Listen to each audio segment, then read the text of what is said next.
Gabi po sa ating lahat, mga kapatid. Sa lahat po lang naka-experience ng kabutihan, ng kadakilaan, ng katapatan ng Diyos, bigyan natin, magbigay po ng napakalakas na clap offering para sa Kanya. Lahat po na nag-uumapaw ng pasasalamat ng puso sa kabila po ng mga naranasan natin ngayon sa ating bansa, sa ating mundo. Nararamdaman natin na experience at communities natin ang kabutihan ng Diyos. Amen po ba? Amen. So wala po tayo, lumayo po tayo. Handa natin mga sarili.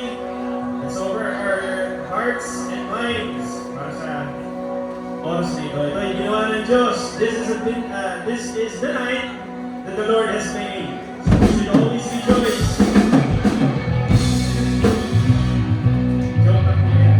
Ready lang namin kayo kung okay pa ba? Okay pa ba? Okay pa ba? Amen pa ba?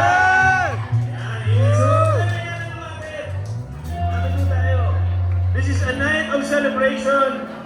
Diba?